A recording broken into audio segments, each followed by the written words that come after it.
My name is Gary Cockerham. My rank was AX3. And then, of course, being on board the ship, then things got even a little bit tougher, actually. 'Cause we worked 7/12s, you know, just like every other sailor does today. And sometimes you got to take into account, sometimes you're not just working 100% all the time. Sometimes it's actually periods of pretty much boredom, and you have to contend with that too, because you're not working 100% of the time, and it's not like you can go out and watch a movie or go out and tinker with your car or whatever. You know, you're just pretty much it's either work or you're trying to figure out something else to do.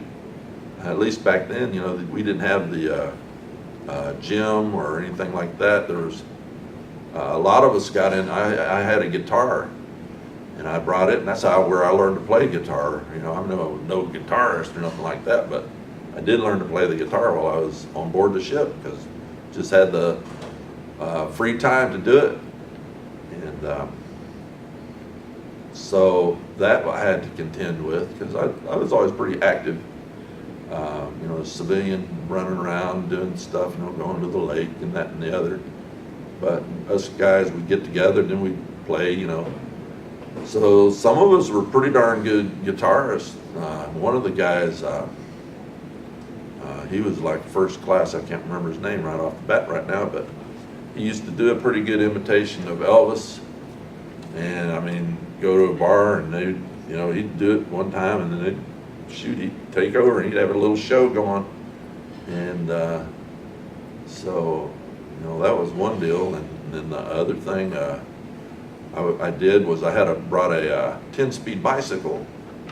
And you can't just bring a 10-speed bike on board a ship, because my first tour realized that the cabs, they just kind of wanted to take you off, kind of put you in a safe spot so you didn't bother civilians.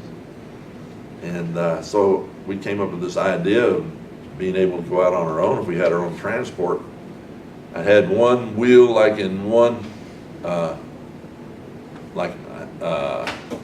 say one buddy, they had a little locker or whatever. I'd throw a wheel up in there and maybe do a little trading, and he'd watch it for me there. And then I had my frame in our sea bag storage area. I was able to put that in there, and had my other wheel someplace else, and then whenever we'd hit Liberty, I'd get it all together, and me and my buddies, and we'd have bicycles. So that's what we would do, and then had some adventures with them. And because anyway,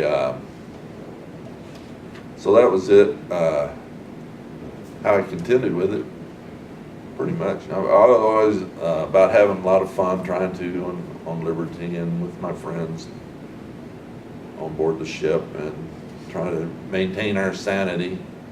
On that first cruise, we were out to sea for it was 103 days straight.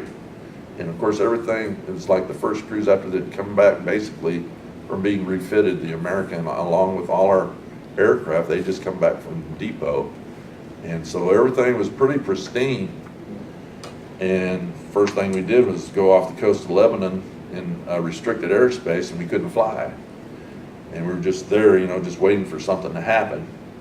And guys were actually kind of going mad from boredom. And it was kind of a very odd situation. Everything was okay, and then you could just see the way things were going. You kind of got depressed, and then kind of, I don't know what you call it, maybe a little psychotic, I don't know, but strange things after about that 100th or 90th day, or maybe a little earlier, things were happening. And there's a lot of stress, and it's just because there was boredom. And so anyway, as far in my capacity, a green shirt in the squadron level, at least was a troubleshooter. In other words, On a helicopter, you'd have like the engines, airframes, avionics, and hydraulics, I believe. Be like 4 green shirts standing there, and they would all have communication with the air boss and the pilots. And if they had a problem, had a fault or something come up, like say in the avionics, and sometimes you could go on board and tweak it while it was there on, ready to fly or whatever. Sometimes you couldn't. Sometimes it was a downing gripe, call them gripes.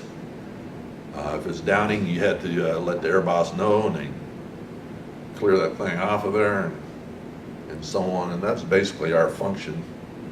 Now, normally, if you're up there, it's just mainly so that they could identify you.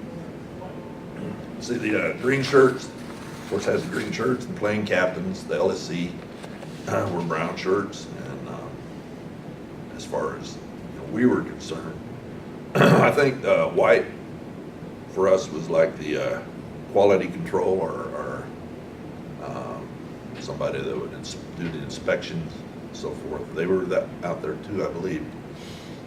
Kind of give the go-ahead, no, this can or it can't fly. And it's kind of what the green shirts were. That if we messed up, we had to have 2 SAR aircraft. In other words, on both port and starboard side. And if we weren't going, it seemed to excite the air boss quite a bit. He was, get that freaking thing off my deck, and we were having problems getting it to running, and what seems to be the holdup? No pressure. But that's basically all I can speak of. Everything always seemed to run just super smooth to me. It was amazing to me how it was like you always hear it like a ballet or choreographed exactly, and how we could do that. There's so many factors. Which one was the worst? I dare say, that you couldn't really say, because everybody tried so hard. They didn't want to be the ones screwing up, and there's just an unbelievable effort